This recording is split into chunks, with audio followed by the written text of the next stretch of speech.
Le modèle économique divise le pays de l'hémisphère nord à ceux de l'hémisphère sud. Les théories abondent, mais le constat reste amer pour le pays africain, surtout pour la République démocratique du Congo, avec un niveau de pauvreté prononcé en dépit de sa croissance. La question qui se pose, comment changer la donne? Nous trouverons ligne de réponse efficace, efficiente dans l'ouvrage écrit par M. Aaron Lutété et demain sera meilleur. Je vous invite tous à venir, je l'ai dit encore, lire cet ouvrage. C'est un jeune Congolais qui a pris tout son temps pour réfléchir comment aider le pays sous-développé en voie de développement et le pays développé à atteindre le développement, pourquoi pas, à garder leur standing ou leur seuil de développement. C'est toujours un plaisir, n'est-ce pas, pour l'émission Parlons Économie, avoir de tels invités qui participent à donner des solutions, à proposer des remèdes aux différents problèmes économiques en République démocratique du Congo. En tout cas, je vous invite tous à suivre avec beaucoup d'intérêt, beaucoup d'attention cette émission avec lui. Nous vous disons merci de continuer à nous suivre de partout où vous êtes. C'est la chaîne nationale congolaise. Salut et bienvenue à vous. Alors, de nos jours, les progrès technologiques fulgurants que le monde connaît ne garantissent plus le bien-être des populations, même dans les pays occidentaux. Les chercheurs scientifiques sont appelés à trouver les nouveaux paradigmes de croissance profitables à tous. Comment particulièrement les pays du Sud, que nous on appelle aujourd'hui le Sud global, peuvent attirer les investissements directs étrangers tout en adoptant une meilleure stratégie de transfert des richesses en faveur de leur population. La théorie des transferts des richesses que l'auteur a développée est basée sur l'équité dans un monde où la prospérité des uns apporte la sémence pour la croissance des autres, en sorte qu'il s'en dégage une dynamique du progrès pour tous et pour tous les peuples. Selon la théorie classique de l'avantage comparatif de David Ricardo, le libre-échange au niveau du commerce international bénéficie à tous les peuples du monde, pourvu qu'ils se spécialisent en fonction de leur dotation à facteurs de production. Cependant, la situation des facteurs de production est dynamique, ce qui explique à travers l'histoire économique l'évolution de la spécialisation de pays entre les biens à forte intensité de main-d'œuvre et ceux à forte intensité de capital. L'auteur démontre qu'en vertu de la loi des rendements décroissants, que la production dans les zones économiques prospère au fur et à mesure qu'on injecte des capitaux jusqu'à atteindre le point culminant avant d'amorcer la phase de dépression et de crise. On ne peut pas indéfiniment, même si une zone est prospère, y injecter des capitaux et progresser dans des investissements sans qu'à un certain moment on atteigne un point de saturation tel que il faut ce qu'on appelle en termes économiques modernes la délocalisation. Donc, dans ces conditions, les entrepreneurs ne devraient plus s'obstiner à investir dans les zones déjà saturées, mais plutôt se tourner vers les zones actuellement pauvres en vue d'y exploiter les potentiels de croissance disponibles. Ainsi, les pays riches entraîneraient dans leur développement les pays du Sud. Dans chaque projet d'investissement dans les tiers-mondes, il faut donner une part prépondérante et non seulement au contenu local, mais au transfert réel des richesses, afin d'amener petit à petit la population du tiers-monde dans la maîtrise des secteurs les plus porteurs de leur économie et dans tous les pays africains. En dernière analyse, les États dans le monde sont en compétition. Ceux qui forment mieux leurs jeunes sont assurés d'attirer des capitaux et de bénéficier des transferts de richesses en faveur de leur population. C'est à juste titre que lors de la 55e édition des Olympiades internationales de sciences physiques, M. Serge Haroche, prix Nobel de physique 2021, affirmait dans son discours « C'est dans les cerveaux des jeunes que réside la véritable richesse du pays ». Je vous remercie. C'est avec un immense plaisir que j'aimerais vous faire l'économie de cet ouvrage qui est intitulé « Et demain sera meilleur ». La question qui nous est venue, c'est la question du développement. Aujourd'hui, il est question pour vous de vous questionner réellement. Qu'est-ce qu'est le développement? En quelque sorte, l'auteur a principalement écrit cet ouvrage pour remettre en question les fondations de ce que nous appelons développement. Pour l'auteur, il a simplement épinglé le fait que le développement d'aujourd'hui est confondu avec la croissance. Tant qu'il y a croissance économique, tant qu'il y a des réalisations, nous prétendons à haute voix que nous nous développons. Et à partir de cela, nous avons su d'une manière stratégique épingler quelques mots dont souffre l'économie mondiale actuelle. Et parmi ces mots, nous en avons fait des constats pour ne pas s'imposer à votre jugement. Car ce livre vous appelle à un jugement critique, à éveiller encore vos sens, à réquestionner. Et à même à réquestionner ce qui est écrit dans cet ouvrage. L'inégalité entre pays et l'inégalité entre individus. Et nous avons ce potentiel de croissance. Nous avons cet or-là qu'on peut valoriser. Nous avons cette capacité-là à créer de la croissance. Il est important pour nous d'être conscients de cette croissance-là et de créer un système qui nous permet de créer cet équilibre dynamique qu'on a insisté ici. C'est-à-dire qu'il y a transfert de capital, transfert de valeur, et il y a une économie qui se crée. Cette dynamique économique, cet équilibre économique fait du fait que nous soyons capables de capter les valeurs qui sont générées au sein de notre économie. Nous sommes inspirés, non pas seulement de notre intellect, mais aussi de notre foi. Dans 2 Corinthiens 8, 13 à 15, l'apôtre Paul nous donne une stratégie économique que j'ai eu la lucidité de comprendre. Il ne s'agit pas de livrer quiconque à la détresse. Il s'agit que le superflu de l'un puisse servir aujourd'hui à l'autre, afin que le superflu de l'autre demain puisse lui servir en retour. C'est tout simplement ce qu'on appelle le bon investissement. Ainsi, je finis pour vous dire les mots d'un brillant esprit, prix Nobel 1980, Kumar Sen, qui disait que le développement n'est pas la croissance. Le développement, c'est augmenter la capacité de chaque individu afin qu'il puisse vivre une vie qu'il mérite de valoriser. Un ouvrage n'est jamais une simple succession de mots. Il est le reflet d'un engagement, le fruit d'une réflexion profonde. À travers ce livre, son auteur, Aaron Lutété, nous convie à un voyage au cœur des idées, un voyage au cœur des réformes, mais surtout un voyage au cœur de notre responsabilité collective. Ce travail vient enrichir notre patrimoine intellectuel et institutionnel.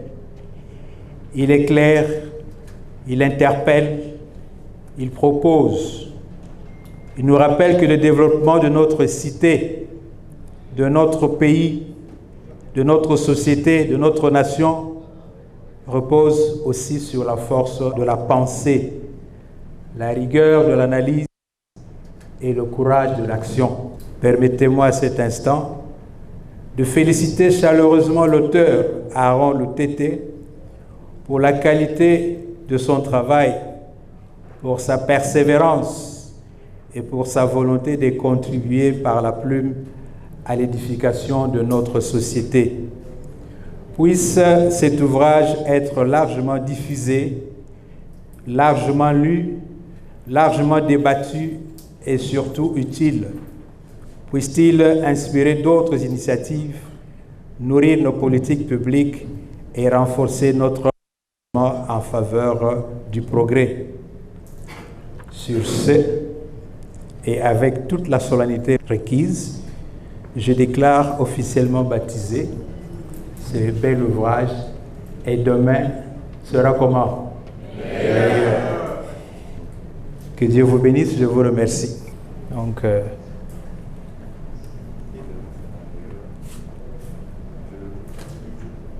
voilà, merci beaucoup.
Je tiens à remercier l'auteur pour nous avoir associés à cette cérémonie. Nos impressions sont très très bonnes.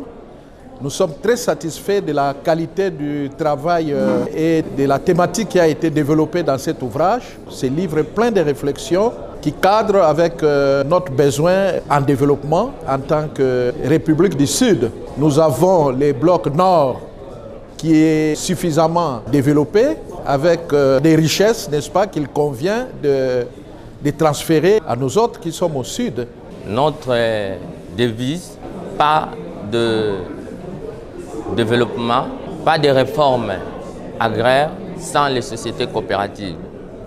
Le système coopératif est un outil essentiel pour promouvoir l'entrepreneuriat dans les secteurs agricoles. Il permet aux paysans, aux artisans, aux petits producteurs de se regrouper pour devenir des véritables entrepreneurs. En travaillant seuls, ils se découvrent devant de multiples difficultés auxquelles seuls ils ne seront pas s'en sortir. C'est pourquoi le fait de se réunir dans les sociétés coopératives, la coopérative va leur permettre de résoudre tous ces problèmes, de chercher les entrants, de chercher les conseils techniques, de chercher le matériau qu'il faut pour l'agriculture, pour faire un travail adéquat et avoir une productivité intense. Et cela va permettre de quitter l'agriculture de subsistance pour passer à l'agriculture intensive, commerciale et professionnelle.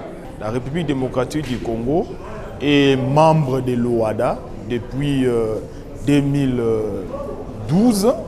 Et bien, dans cette organisation communautaire, il y a des lois qui organisent les sociétés coopératives. C'est pour dire que le concept société coopérative n'est pas un concept de la rue. Il y a donc une réglementation à ce qui concerne les sociétés coopératives. Alors, il y a une loi très importante qu'on appelle l'acte uniforme relatif aux droits des sociétés coopératives qui a été adopté en 2010 où À son article 4, l'on définit la société coopérative comme un regroupement des personnes volontairement réunies pour satisfaire leurs besoins économiques, les besoins sociaux ou des besoins culturels. Alors nous, en République démocratique du Congo, comme nous sommes membres de l'OADA et sur le pied de l'article 215 de la Constitution, qui reconnaît les traités et accords internationaux, et sur le pied de l'article 10 du traité, qui reconnaît la suprématie des droits communautaires ou des actes uniformes sur les lois internes, c'est donc notre loi, l'acte uniforme que je viens de citer sur les sociétés coopératives. Et à l'interne, il y a également les décrets des premiers ministres portant nomination de l'autorité qui devrait enregistrer les sociétés coopératives, parce qu'il y a un arrêté aussi qui fixe les modalités d'enregistrement des sociétés coopératives en République démocratique du Congo. Alors notre centre met l'accent sur les domaines agricoles. Nous sommes là pour former, pour apprendre aux différents agriculteurs comment se constituer en société coopérative, c'est-à-dire même les avocats peuvent aussi s'intéresser pour prêter main forte à certains agriculteurs qui ne pouvaient pas amener jusqu'au bout les réalisations et se constituer des sociétés coopératives pour que le développement soit durable et effectif. Comment allez-vous, monsieur Aaron Lutete? Je vais très bien, madame. D'où vous est venue cette idée d'écrire sur un modèle de développement là où nous trouvons de grands écrivains, jusqu'à aujourd'hui, n'ont jamais trouvé une réponse concrète pour donner une idée exacte à chaque pays, comment développer son pays? L'idée d'écrire m'est venue tout simplement de la remise en question des théories de développement présentes. Je suis économiste de développement. À force de parcourir les théories de développement, et je me suis mis dans un contexte où je ne trouvais point une théorie réellement applicable au contexte mondial actuel. Et ainsi, je me suis mis à la réflexion d'une meilleure théorie, on ne peut pas dire une meilleure théorie, mais une meilleure stratégie pour arriver à ce fait qu'on appelle développement. Donc c'était un constat ou une observation de votre part? Ça vient d'un constat ou un fardeau qui m'a suivi, qui me dérange jusqu'à aujourd'hui parce qu'on n'est pas encore arrivé à une solution réelle. Et c'est ainsi que nous écrivons, afin qu'à l'application de ces écrits, nous arrivons alors à cette solution que les enfants rêvent, que nous avons rêvé lorsque nous étions encore enfants, de voir un Congo meilleur, de voir une Afrique prospère. Et c'est dans cette démarche-là que nous continuons à marcher à travers des ouvrages, à travers des programmes de développement qui est aussi un travail mené par le CERPEX, le Centre de recherche. Alors nous continuons parce que c'est vrai, je lis là, vous dites demain sera meilleur et une approche critique basée sur la nouvelle théorie du transfert des richesses. Qu'est-ce que cela veut dire encore? Voilà. Que demain sera meilleur, c'est une question en fait. Voilà.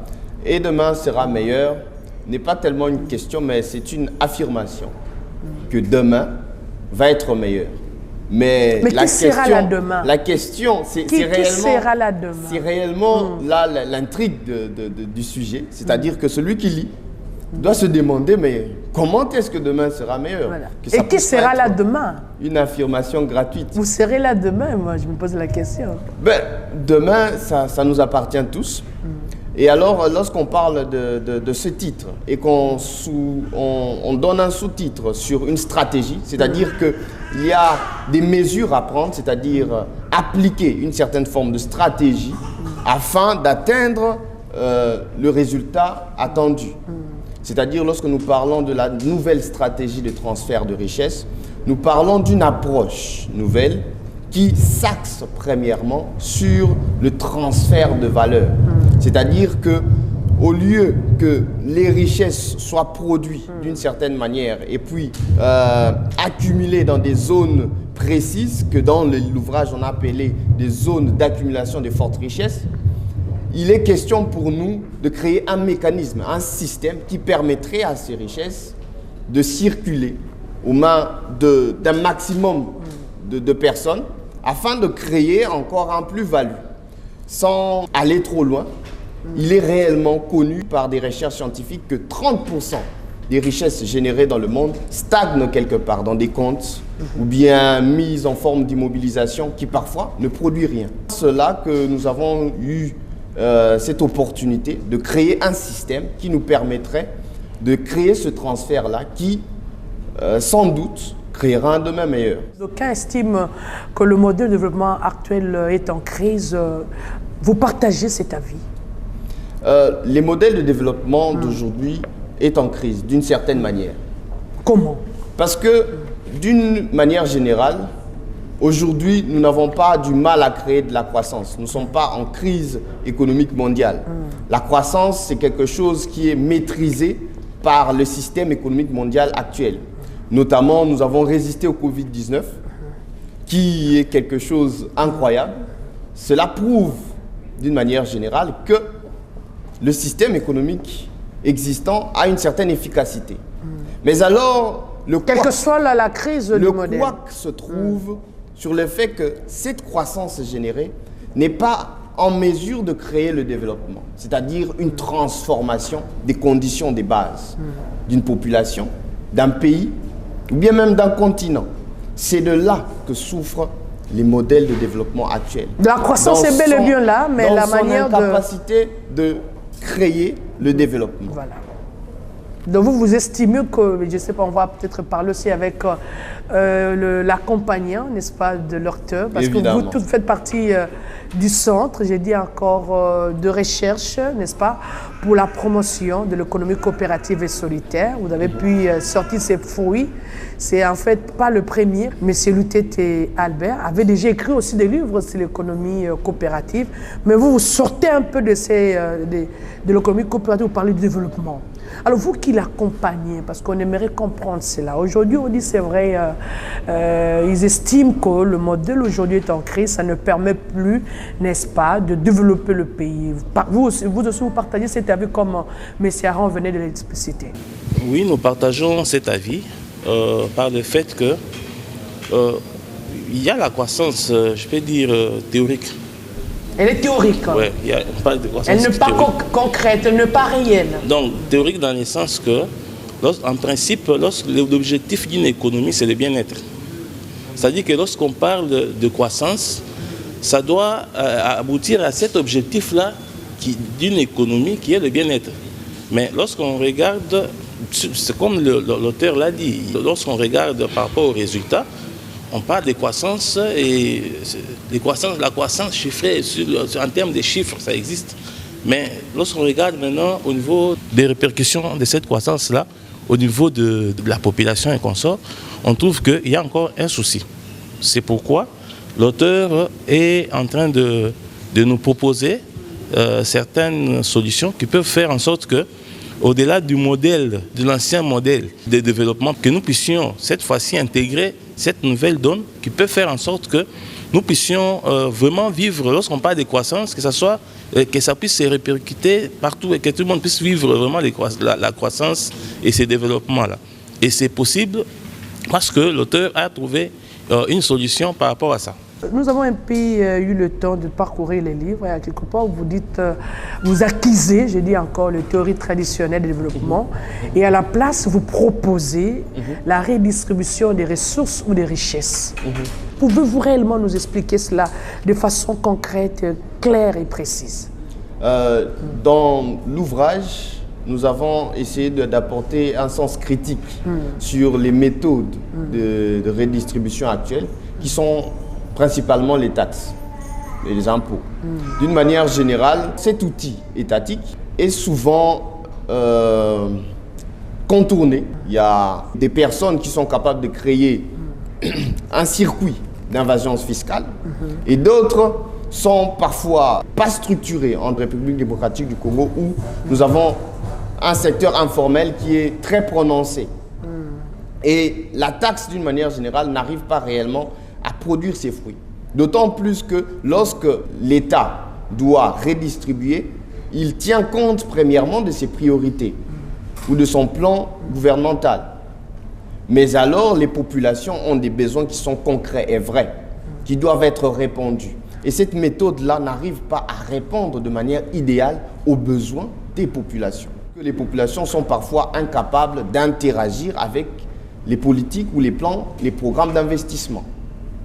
Nous allons prendre un petit exemple. Allez-y rapidement, voilà. Si nous parlons, par exemple, d'un programme de développement, nous allons prendre l'exemple du projet Papakin, qui a eu à construire des marchés sur le long du Congo central.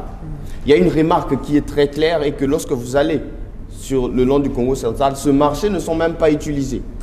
La population préfère, quant à elle, de vendre sur la route, si on peut le dire d'une manière générale. Donc, ce fait-là fait qu'il y a eu investissement. Mais cet investissement ne répondait pas aux problèmes directs de la population. La population, elle, souffrait d'une manière un peu stratégique d'un point d'interaction direct avec le client, que le marché ne pouvait pas répondre parce que son client est un client qui est en train de se déplacer. Voilà. Il est un passager. Et comment faire pour répondre à ce problème-là? Ainsi, s'il y a une méthode de transfert de richesse, nous rendons capables aux populations, qui sont des populations locales, d'être capables de répondre directement à leurs problèmes. C'est là qu'intervient la méthode de redistribution par le transfert. Là, nous venons de vous suivre concrètement. Est-ce que le problème ne se réside pas au modèle, mais plutôt, n'est-ce pas, l'applicabilité du modèle? Le modèle, le problème, de manière Parce que vous acquisez le modèle de très peu... voilà. réside dans le modèle de développement. Et ce n'est pas l'applicabilité du modèle qui cause problème. Le modèle de développement actuel est un développement qui crée, une méthode qui crée la croissance, ok? Par investissement. Et lorsqu'on fait l'investissement, il y a aussi, selon les dernières recherches de Paul Romer, sur l'importance de la connaissance, de l'innovation et de la technologie comme instrument pour créer de la croissance. Lorsqu'on réunit tous ces éléments-là, on a maintenant l'externalité que l'auteur a définie comme une externalité qui va être positive, c'est-à-dire qui va créer une croissance auto-entretenue. Mais malheureusement, cette externalité-là n'est pas toujours positive. Elle crée aussi une externalité négative qui ne permet pas à la croissance d'être auto-entretenue. C'est-à-dire, nous avons épinglé 3 mots principaux lequel, voilà, qui bloque le modèle économique actuel. Les premiers mots, ce sont les inégalités.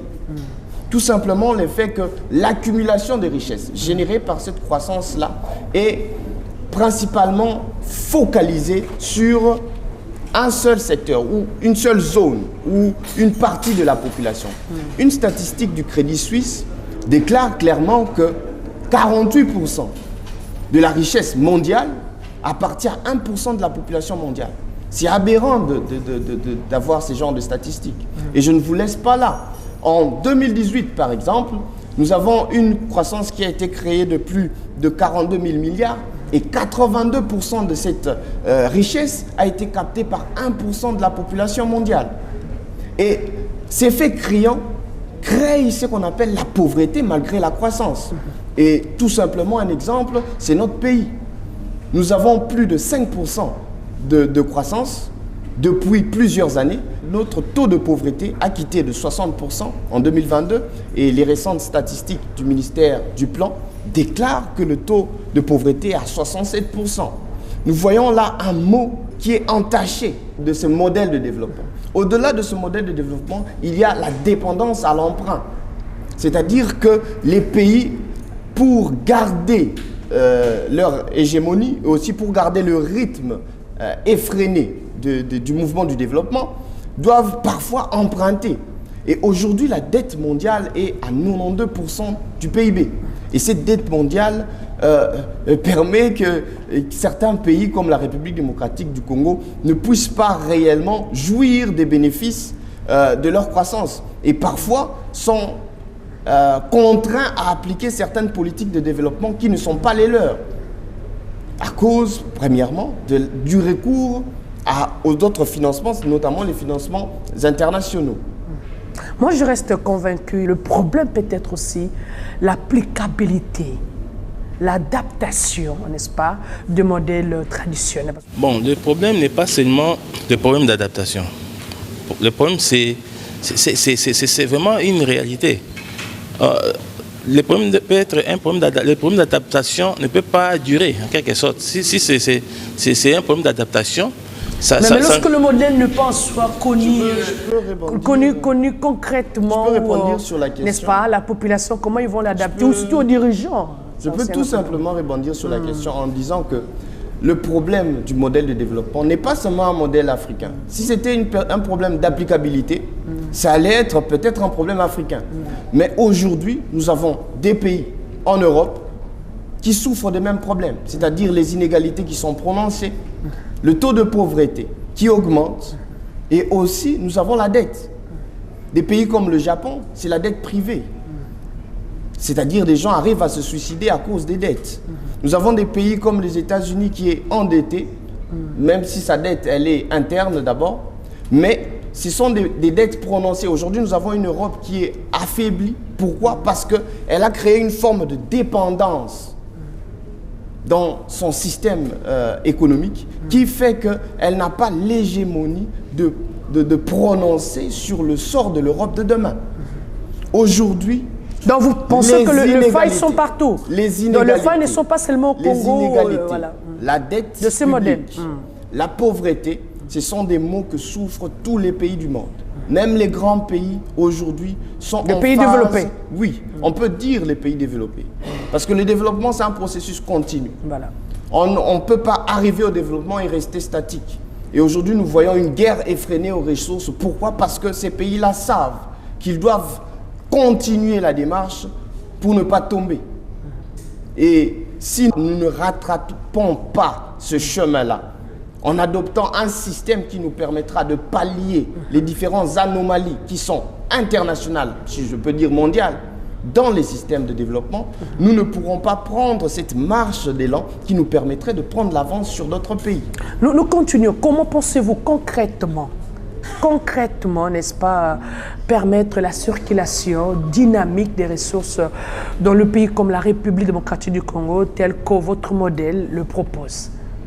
Il est question pour nous de créer un environnement où chaque Congolais pourra participer à son économie. Comment? Par l'ouverture du marché économique, c'est-à-dire par l'augmentation des degrés d'opportunité pour la population. Nous prenons tout simplement par le fait où la population pourrait jouir d'un plus grand portefeuille financier, c'est-à-dire avoir droit à des actions, au bons du trésor. Ça leur permettrait aussi d'avoir un levier financier pour négocier et aussi rendre les populations capables d'interagir avec les investissements privés ou même les investissements publics en les rendant conscients de leur potentiel de croissance, en les regroupant sous une force capable de connaître leurs besoins et d'interagir avec les investissements étrangers. Je vais vous donner un exemple. Avant d'avancer, est-ce que l'environnement actuel ne rassemble pas tous ces éléments que vous venez d'évoquer? Voilà. Avant d'avancer. Je vais vous donner un exemple qui permettra au moins d'éclaircir les choses. Prenons l'exemple du secteur minier. Le secteur minier, nous avons un grand flux d'investissement, n'est-ce pas? Mais malheureusement, le secteur minier crée plus de déplacés internes. Ces lieux qui sont parfois utilisés, il y a des populations qui y vivaient. Parfois, ils vivaient de l'agriculture. Mais maintenant, ces populations sont livrées à eux-mêmes, au profit des mines. Nous ne pouvons pas refuser qu'il y a des taxes. Mais malheureusement, ces taxes-là ne vont pas directement sur cette personne-là qu'on avait chassée. Mais maintenant, si l'entreprise lambda venait s'installer dans une localité que nous appelons Kimpese, et nous avons une population de Kimpese qui vit de l'agriculture, par exemple, nous créons un plan d'investissement par le transfert de richesse. C'est-à-dire que pendant 5 ans, pendant 10 ans, l'entreprise minière va faire un transfert de richesse. Dans la richesse, nous ne parlons pas seulement du capital, nous parlons de la connaissance, le know-how. Nous parlons aussi de l'intelligence stratégique, c'est-à-dire la capacité d'entreprendre. Et nous parlons aussi du capital financier. Ces transferts se font pendant 5 ans ou pendant 10 ans. Pendant ces temps, progressivement, il y a remplacement avec les populations locales qui commencent à occuper de plus en plus des postes stratégiques au sein de l'entreprise. Cela permettrait premièrement à l'investisseur de bénéficier de la diminution de son coût d'exploitation. Parce que la plupart d'entreprises internationales souffrent de ce fait-là où ils doivent appeler des expertises étrangères qui coûtent réellement. Et aussi, ils font face à une forme de taxe, une politique de taxe qui parfois est désavantageuse pour eux. Au-delà de cela, ce transfert de richesse, la compagnie peut prévoir 1% de part de sa société pour les populations locales. Et cette forme de transfert-là permettra que dans 5 ans, l'entreprise lambda qui avait investi, l'entreprise devienne une entreprise congolaise. Et les populations locales deviennent des experts en une matière de production minière. Et l'investisseur, lui, il est partiellement en charge de ses coûts parce que les populations locales reprennent le contrôle. Et l'investisseur, lui, il jouit des dividendes qui seront plus bénéfiques parce que son coût d'exploitation aurait diminué. C'est là ce système de transfert de richesse qui, si vous voulez une illustration claire, nous pouvons le voir avec la Chine et les États-Unis. La Chine d'hier n'est pas la Chine d'aujourd'hui. Il y a eu un transfert de connaissances, un transfert de richesses qui permet à la Chine aujourd'hui d'interagir avec d'autres pays car ils ont eu la capacité de créer cet équilibre financier en interne.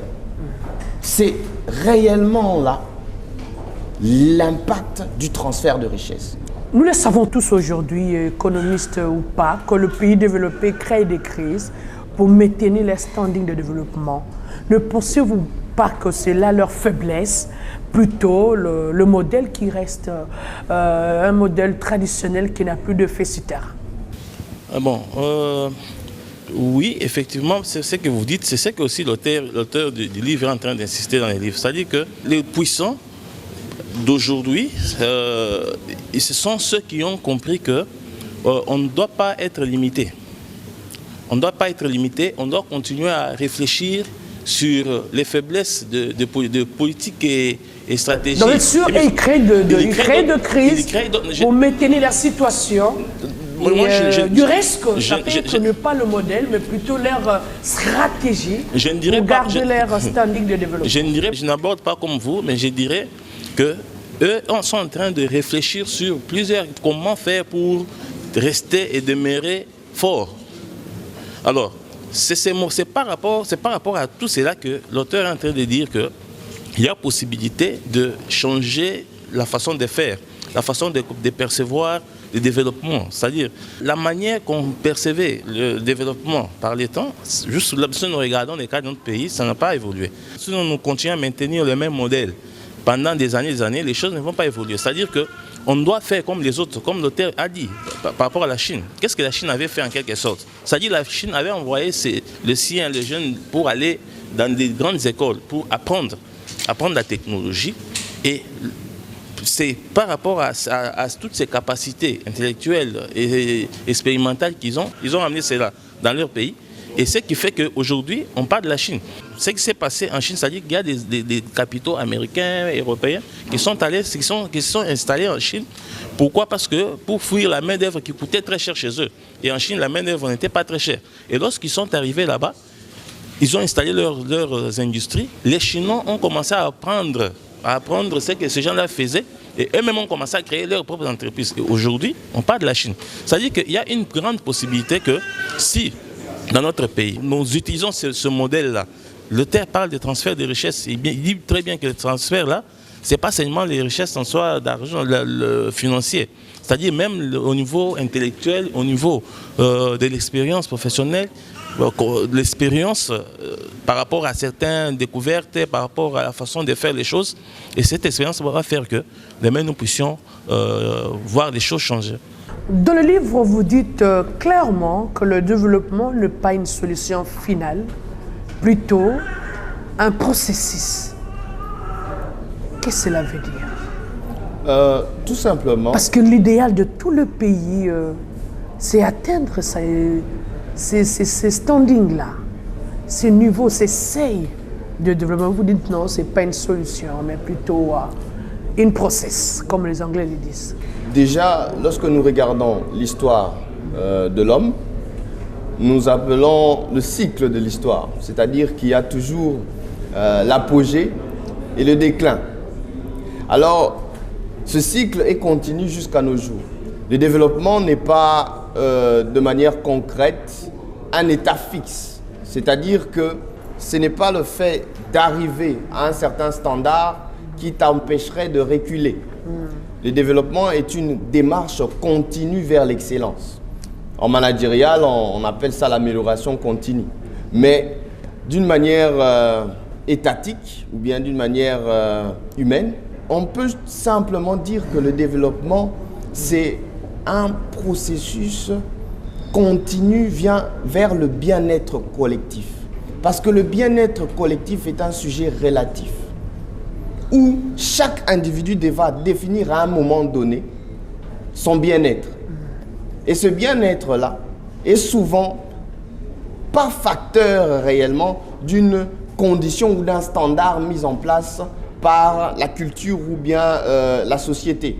Oui, on peut parler de la mondialisation aujourd'hui avec la culture occidentale comme un reflet de la perfection du développement, avec des grandes infrastructures, avec des grands capitals financiers et autres.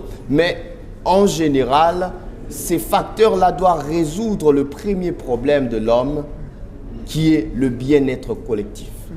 Comme le disait le prix Nobel 1980, Kumar Sen, le développement n'est pas la croissance, mais c'est l'augmentation des capacités de chaque individu, afin qu'il puisse vivre une vie qu'il mérite de valoriser. Voilà là, d'une manière générale, le fait que le développement ne pourra en aucun cas être une image fixe, mais alors une dynamique continue vers l'excellence et le perfectionnement du bien-être de nos populations. Et d'une manière utopique, on peut dire aussi, le développement, enfin, c'est le paradis. C'est quoi l'intitulé de votre livre? Mon ouvrage est intitulé « Et demain sera meilleur ». Sur quelle base avez-vous, n'est-ce pas, basé vos études, excusez pour la tautologie?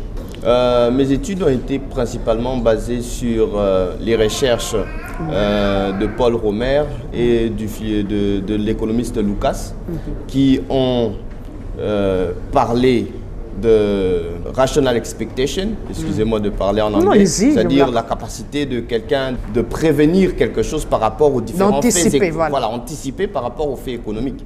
Et Lucas, il a anticipé les chocs. Oui, Romer, il a réellement insisté sur le fait que nous devons atteindre un certain niveau de connaissance.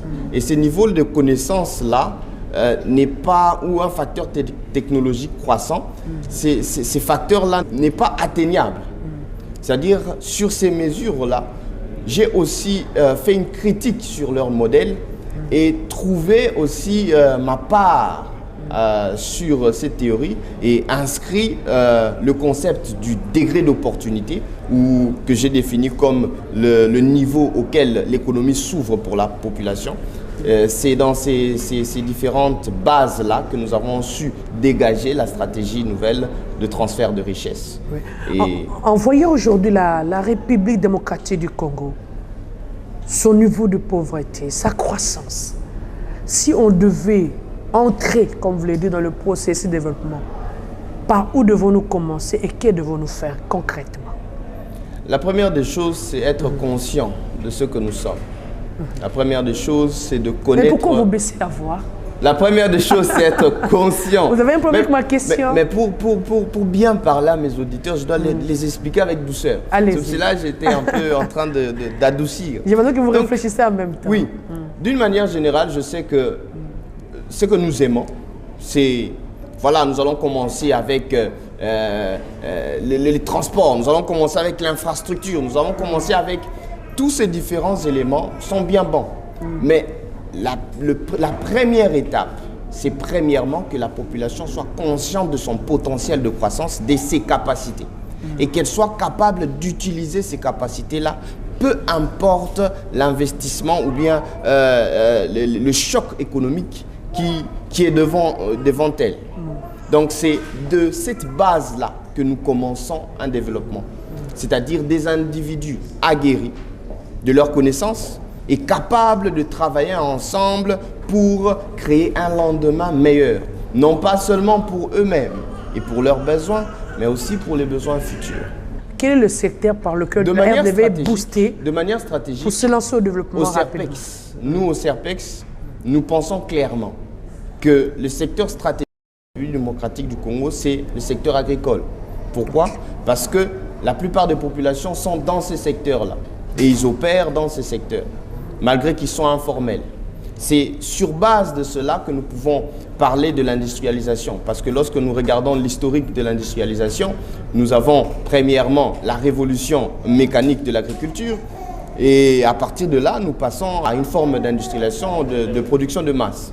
Donc, nous au CERPEX, nous pensons que l'axe stratégique, c'est l'agriculture. Mais pour un développement, je pense clairement qu'il faut que les individus puissent être d'abord aguerris et conscients de leur potentiel de croissance. Nous sommes là, fait un mot pour la fin de cette émission. Nous pensons que nous y reviendrons. Allez-y. Ah bon, c'est juste que... Et demain sera meilleur. Oui, c'est juste que... Moi, ça m'inquiète. Hein? Qui sera là demain? Cette question-là, j'aimerais continuer à vous la poser, mais on n'a plus le temps. Allez-y. Ah bon J'aimerais qu'on dise, et aujourd'hui sera meilleur. Moi-même, je suis là aujourd'hui. Allez-y. Ah bon, et comme mon mot de la fin est que l'auteur a donné certaines pistes qui, si on suit, on peut aboutir à cette résolution-là. Et c'est parmi les résolutions, c'est le bien-être en soi. Donc l'objectif de toute économie, c'est le bien-être. Lorsqu'on voit l'effort en train de se battre là, à gauche, à droite, c'est pour le bien-être d'abord de leur population.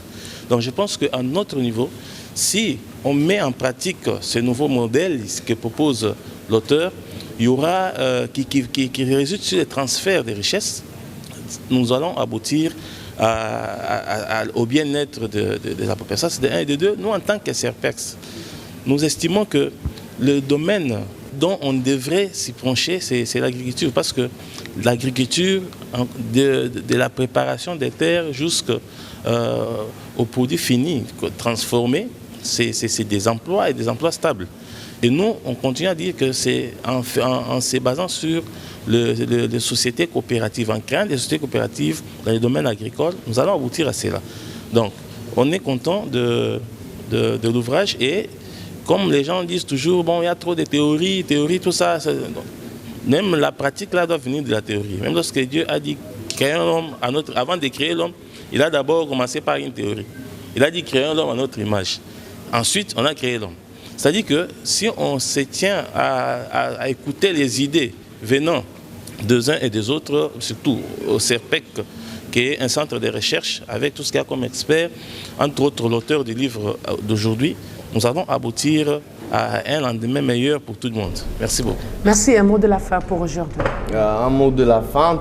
Nous sommes dans une époque où nous sommes réellement dans un tournant mondial, économiquement, socialement, culturellement, où plusieurs idées émergent de partout, où il est temps pour un chacun de prendre une position ferme sur ses convictions. Et cet ouvrage est réellement un appel à réfléchir, de remise en question sur les différentes fondations que consiste le monde, afin que tout un chacun puisse trouver une brèche par laquelle il pourra passer son idée, passer ses capacités. Et nous espérons, d'une manière sincère, qu'à travers cet ouvrage, le lendemain sera meilleur. Non pas seulement pour nous, mais ça sera une feuille de route, car c'est une feuille de route aussi pour les générations à venir, qui, tant soit peu, on laisse la lourde charge de se développer sans pourtant préciser le chemin du développement. Et demain sera meilleur, c'est une question, une affirmation de l'auteur Aaron Lutété, son ouvrage bel et bien clair, et demain sera meilleur. Il y a à faire aujourd'hui pour que demain soit meilleur. C'est rarissime aujourd'hui de voir des jeunes comme lui écrire sur un sujet extrêmement complexe. Et selon lui, il est clair, je dis encore, le secteur agricole peut nous aider à se développer. Et là, je le réaffirme, déjà à l'époque avec les physocrates, ils l'ont dit clairement, la terre était une richesse et que le commerce et l'industrie sont stériles.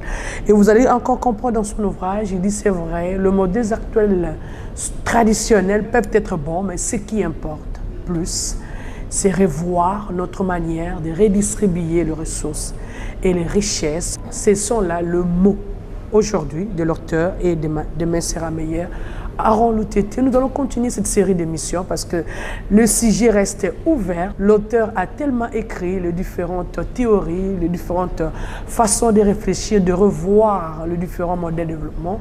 Nous pensons demain ou après-demain, nous y reviendrons pour en parler de façons approfondies. Nous vous disons au revoir et à très bientôt.